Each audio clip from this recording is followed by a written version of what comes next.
you tell us what you want to hear about. Does anybody have an idea, a question that you want to hear about? All right, let me. That's the question? You know what?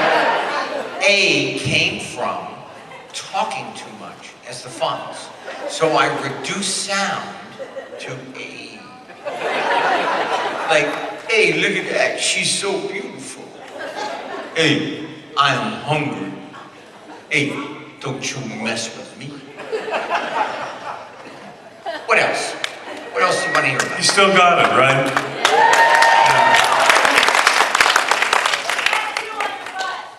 The tattoo on my butt. What? That's something I didn't know. It's true. Now, I will tell you exactly about the tattoo on my butt. I did that scene with Adam Sandler and his mom, Kathy, and my butt apparently didn't make it. So it was a sound man with a tighter tush.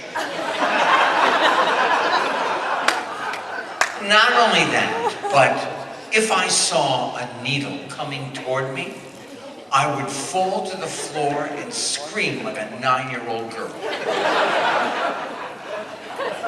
Next question.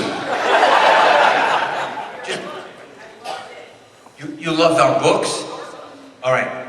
Anson, you wrote a book. Yeah, she didn't read it though. But if you tell her about it, she will read it. Not on the marketing. What is it called? Okay. What was it called? Singing to a Bulldog. And how did you come up with the title, Singing to a Bulldog? Okay, something like this.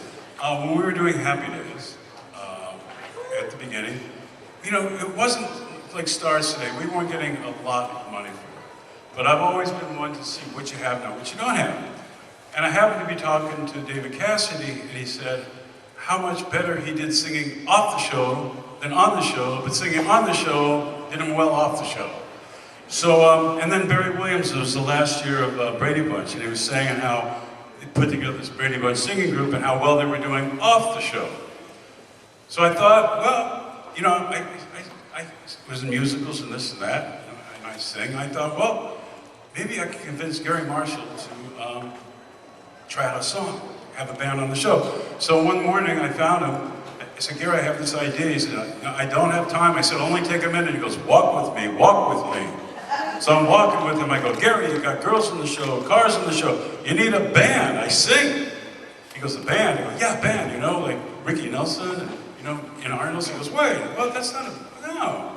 There's a show coming up. That's not a bad idea. Yeah, okay. Go pick a song, we'll try it out. I'm thinking, man, I just changed my life. I'm gonna be singing on national television.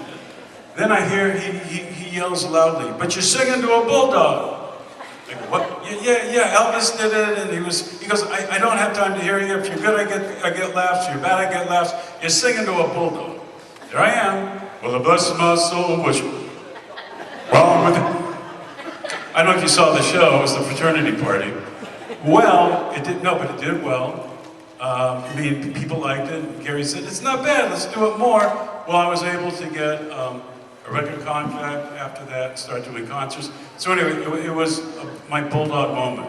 It was like that moment really turned my life around by singing to that bulldog. So I thought it would be a proper title. Now, come on, that is a great story. That is a great story. My memoir, Max, our youngest son, who is now a director, said, Dad, you have to write about all the stories you have. And I said, well, I know how to write children's books. And I just want to brag, our 40th children's book comes out in September. It's called Detective Duck, and it's for emerging readers about a little duckling who dreams about being a detective. And he said, write a memoir. And I said, I can't do that. And he said, yes, you can. And it was on the New York Times bestseller list for 11 weeks. I did not have an inventive title like Anson. Mine is called Being Henry. It sold a lot more, okay? What else? Happy Days story, Donnie. What is your favorite Happy Days story? I can't give a favorite. Oh. Haunted house. What was that? Halloween haunted house episode. Halloween Haunted House. Oh, that was a fun episode. Somebody said they just saw it the other day. That was the one when Linda Pearl played Richie's girlfriend, remember? And I came, oh, that's right, you came in with Richie, and there was a coffin, right? There was a coffin, and then, and Linda, the girl who was playing Richie's girlfriend, was scared, really scared to go into the haunted house, heard all these stories, and she was really spooked. And then all of a sudden, the coffin starts opening, you know, creaky sounds, and then I sit up, and I have this like pillow under my suit. I'm Alfred Hitchcock. So I go, "Good evening," as I sat up, and I can't remember the rest of the line. Maybe you remember it, but that was a fun episode. And wasn't that the one? Oh no, that was. I was going to say you were bobbing for apples. That was a different. That was a different one, yeah. A different Halloween show. Right. I think we had 10 of them, right? I think so. Now, this gentleman right here, what is your name? Hello, my name is Jake. And do you have a question? Yes, I do. It's mostly for you, Henry, but I wanted to say, though, it's really awesome to see all three of you here, because you were at other conventions I went to, but I haven't had the chance to meet you because I had other people I wanted to meet. It's nice to meet all you now. Thank you know, Don, especially, or should I say, Donnie Mose from Family Guy. That was so funny. What a great bit that was. Yeah, and then I know Henry was in a recent episode. I haven't caught up with Family Guy, but I read that you were in the recent episode, obviously, Henry. But my question, though, for Henry is basically there's an episode that has started the name of a trope called Jump the Shark, in which Fonzie jumps the shark literally in that episode. How do you feel that you started that Okay, I trope? will tell you. There was a young fellow who, John Heim, and he was at Michigan University, and he was at an off-campus apartment with his roommate, and he watched the episode, and he thought the show went too far. And when I jumped the shark for Potsy in the show, and he thought, well, now the show is ruined. They've jumped the shark. That's how it came into being. We were #1 for about 4 or 5 years after that. Also, I never mind when they bring up Jump the Shark. There used to be a thing called newspapers, and people would read them in the morning. And when they talked about Jump the Shark, they had a picture of me water skiing, and at that time, I had great legs. Now, here's another thing I need you to do. Just repeat after me. Hazardous history. Hazardous History. On the History Channel. On the History Channel. Tonight at 9 o'clock. Tonight at 9 o'clock. It's my new show.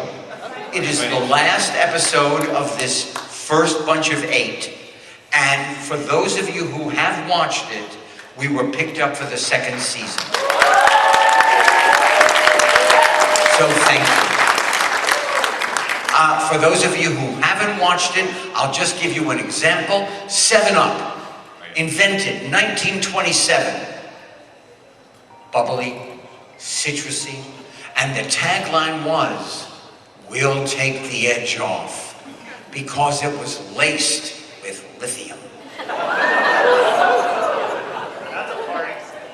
have another question, sir? Nope, but I just wanted to Thank end you with, so much. Hey! Hey, all right. And the gentleman behind you, what is your name, sir? My name is Dan. Dan, are you the person who is Good guy. responsible for us to be here? Yes. You run the show, Dan. Very well. I've had an opportunity to talk to you guys about some fun stuff, and I've heard some really fun stories of celebrities that would show up on set and surprise you as you were filming. And it'd be fun for everybody to hear some of the celebrities that came to visit you guys on set and how you were surprised by that. Okay, this is pretty crazy. It was the first year of Happy Days in 1974, and we were shooting it one camera, like a movie. We weren't in front of a live audience yet. It's early in the morning, and kind of cold, and I walked over to get some coffee, and basically it's a big old tin drum that Louis who also took the bets out of, from the studio. He ran the bets. Anyway, I'm getting the coffee and I see this guy with kind of sunglasses and a young kid. And I walk back to Don. I said, there's this guy. He looks like John Lennon. And he's, with some kid. And Don goes, oh yeah, John Lennon came out to hang out with us. It was John Lennon. And it was Julian Lennon, his son, who was 10 at the time. And he spent hours with us and was just the greatest guy. You spoke with him quite a bit. He was very shy, and it was hard to get him to talk. And at that time, he had just put out his solo album. And on the solo album is a song called Mother, which was a primal scream, which I guess he was going through that kind of psychology. And I spoke to him about that song because he had a very tortured relationship with his mother. And he opened like a flower. That was the way in to talk about his music. I didn't even know about that. Yes. Were you on the side of the set at the I don't time? know where I was. I I thought I was in heaven. It was stage 24. Who do you remember who came? who else came? Yeah. Gosh. Keith Moon. Oh yeah, and With Ringo. Ringo And Starr. Ringo came, right? Who's Ringo with? Keith Keith Moon. Moon. Oh, right. And they were Been a long both day. so high. Yeah, they were pretty I high. don't think they remembered that they were They there. felt no pain. They were very happy. Well, Phil Silvers, John Belushi. John Belushi, Yeah. I was- Dan Aykroyd. And I wasn't there that day. I missed that. Yeah. They were feeling pretty good too. But what was amazing is that when you do a show on television, you're on a soundstage and it is soundproof. You have no idea who is watching, are they watching, how are they feeling, do they enjoy it? And only when the four of us, including Ron, got out of the studio and started traveling around promoting the show, we went to Dallas. And 25,000 people showed up to say hello. And they started moving toward us, and our car was on the other side of these 25,000 people. Don is not great in crowds of 10. And here they were, 25,000. He said, what are we going to do? How are we going to get out of here? They're going to, oh my God, this is amazing. What are we going to do? And I said, it's all right. Now, I never did the Fonz off screen. And I just looked at the crowd and I said, hey, you're not going to touch us. Our limousine is on the other side of you. You're going to part like the Red Sea.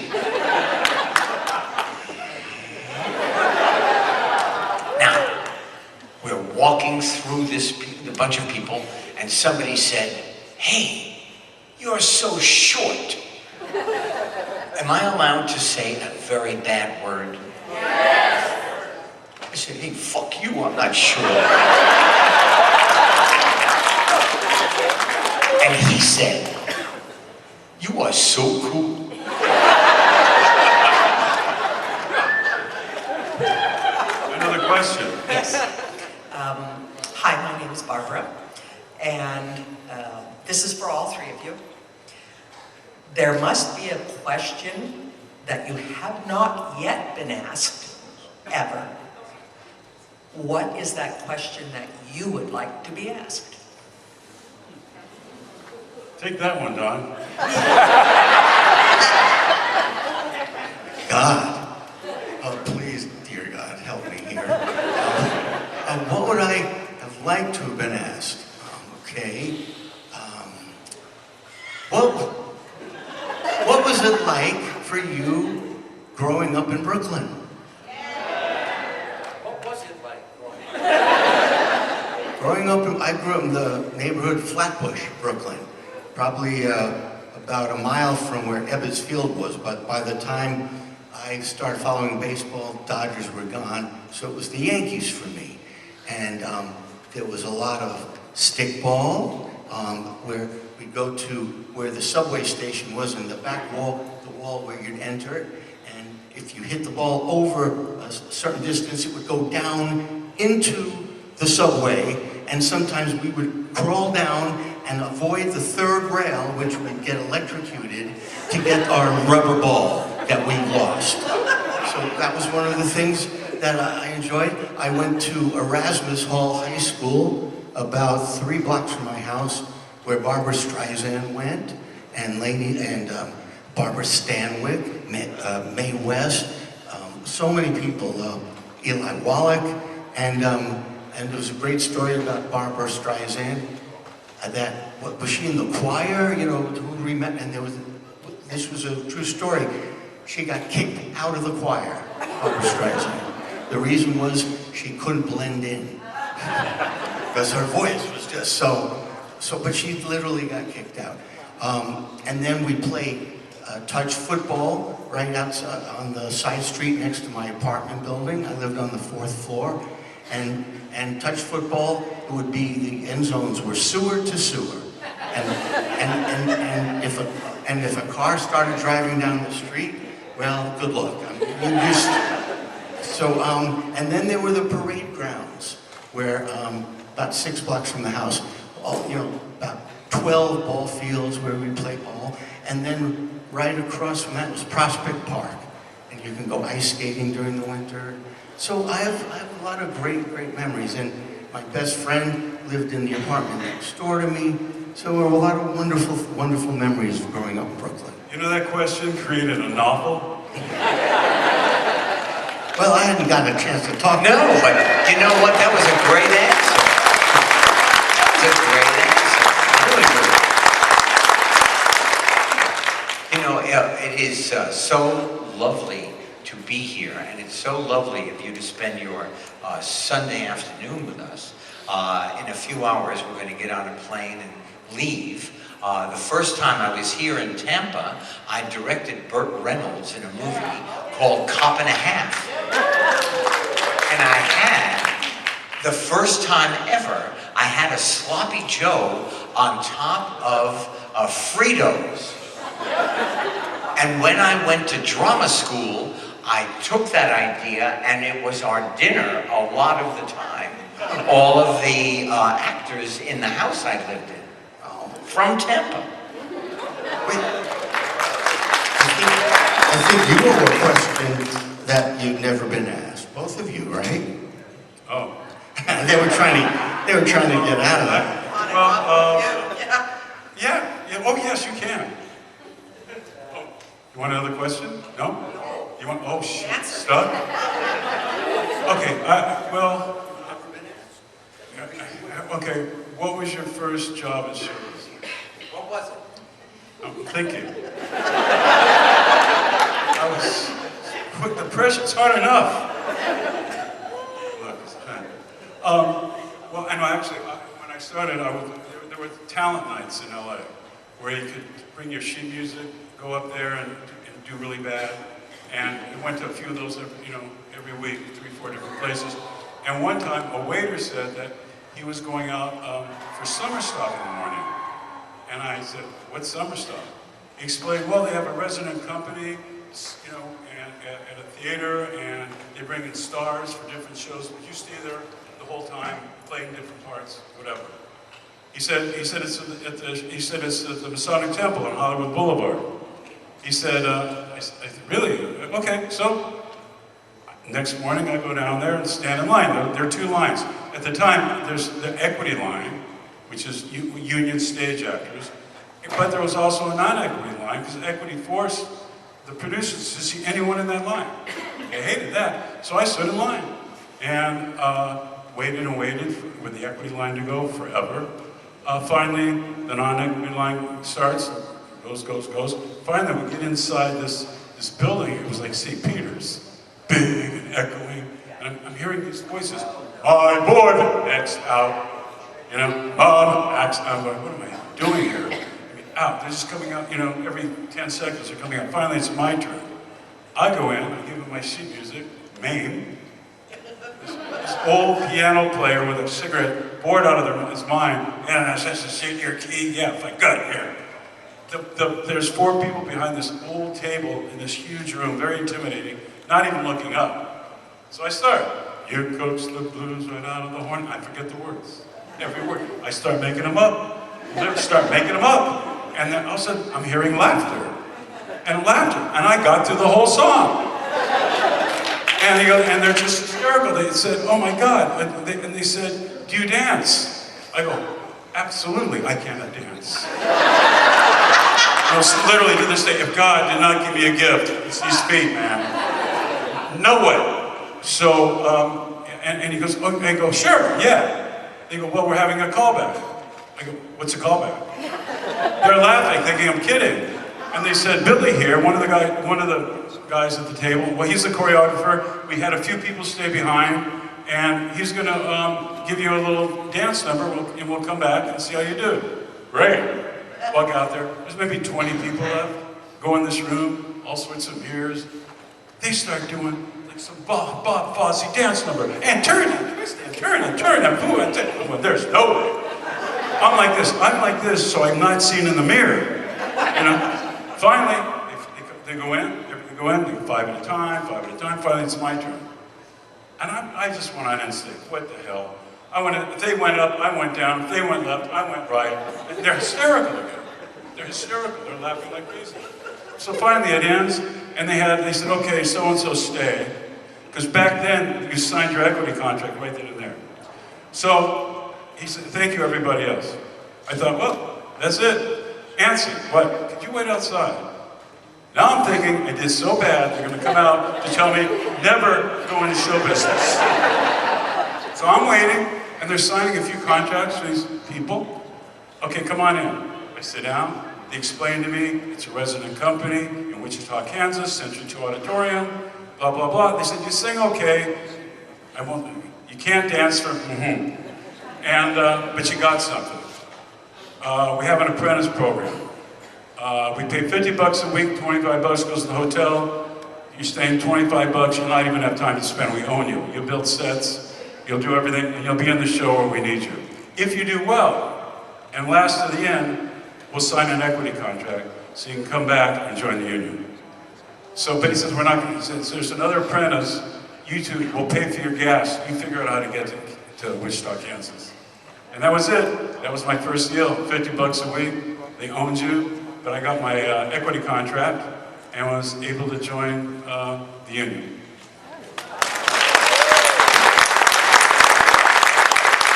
I just want to say, we have been together for 50 years. We have known each other. We are friends for 50 years. Where's my walker? I have never heard those stories before. It is amazing. Wow, that is great. Barbara, when Robert talked to the table. Fantastic. Excuse me? We're waiting for you. Oh, I'm not going to answer that question. No, I don't do that. Something that I've never been asked before, that I wish I had. Okay, you know what? Okay, this is the truth. I am going to think about that, and the next time I'm in Tampa, I'm going to call you. Thank you so much. Next question. Yes. Stand up right here. Yes, sir. What is your name? My name is Scott. How are you? How you doing, brother? I'm doing great. Question for you, Henry. When you auditioned for the part of the Fonz, did it help you playing in the Lords of Flatbush? Okay, Lords of Flatbush was first.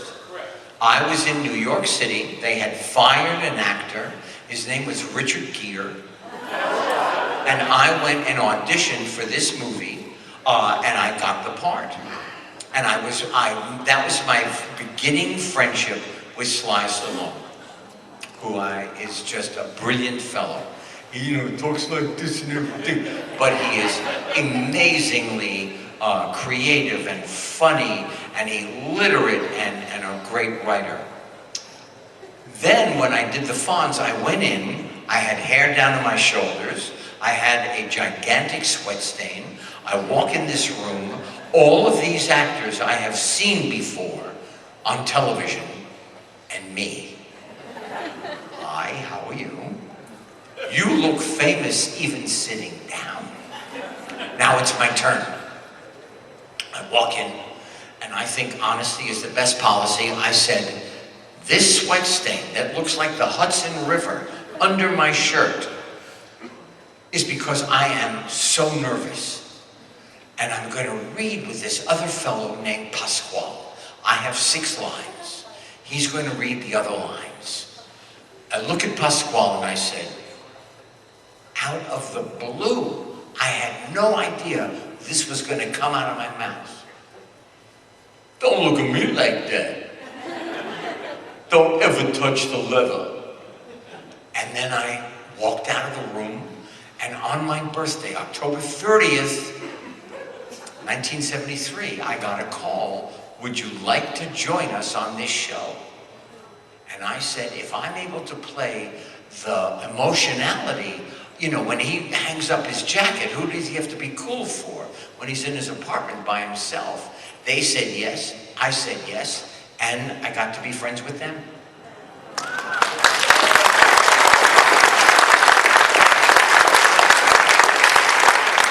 Yeah, so I wasn't doing the cartoon of the Fonz and the Happy Day game. The what? Oh, Say it again, one more time. Yeah, on the YouTube they have the Fonz and the Happy Day game for the cartoon. The cartoon. Yes. I didn't do it. I'm so sorry, because we had fun.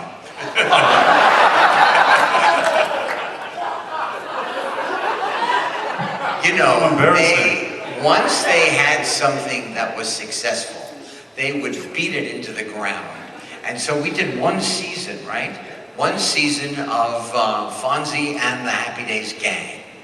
And Frank Welker was one of these great voices who has like 100 people inside him, and he played the puppy. And that's what I remember, that he was spectacular. Frank was amazing. I did another cartoon, Dungeons and Dragons. I played Eric the Cavalier. And Frank Welker was a regular in our cast, and they would, you know, have him play. He was like the guest of that particular show. And he played, like you said, 100 different people within all different and amazing. Yeah. The same thing with the man who does the voice for SpongeBob. I did a show with him. He sat next to me, and I'm telling you, it was every 2 minutes he was a different personality. It was striking how inventive. And there's a young lady here. I'm sure there are a lot of them, but there's a young lady here, Gray. Delise, who does voices, and I did Clifford the Puppy Years with her. Amazing, these people. Yes, my darling. I have a question. Yes, you. Wait, let me just say, we both love the Book of Mormon, the musical, right?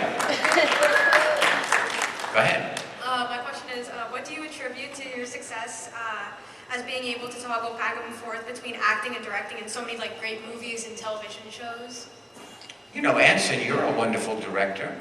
What do you think between jumping back and forth from the one side of the camera to the other? Well, I mean, acting definitely helps in terms of, you know, the directing side. But truly, I don't think what people understand either is that Gary Marshall, our boss, our mentor, he inspired us to use Paramount Studios as a college. He said, learn everything you can about entertainment if you want a long career. So you could shadow directors, you go to editing rooms, writing sessions. So I learned really directing from just observing. And How many shows have you directed? quite a few hundred. Yeah. I was able, I don't know, are there Star Trek fans? I did a lot of Voyager, a lot of Deep Space Nine. Hercules? Xena? I actually directed 2 years on Steven Spielberg's Sequest.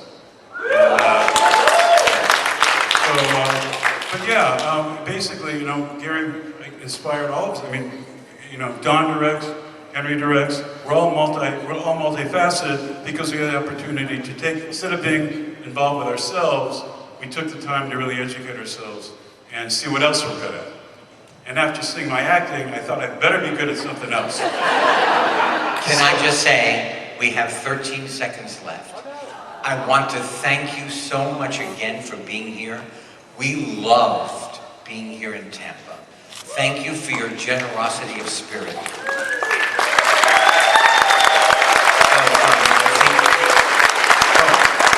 Thank you so much, and I think that Jody has spoken to you already. Somebody About pictures, right? If you like pictures or pictures with us, we're going to stay here for a while before we hit the airport. We'd love to see everybody. You guys, one more time, give a huge round of applause, everybody, for Don, Henry, and Anson. Now, this has never been done before. See right over there, we have he's right over there, he's waving his hand. If you would like to come up here on stage with the cast of Happy Days, we'll take a selfie and a photo of you. You can be able to do this.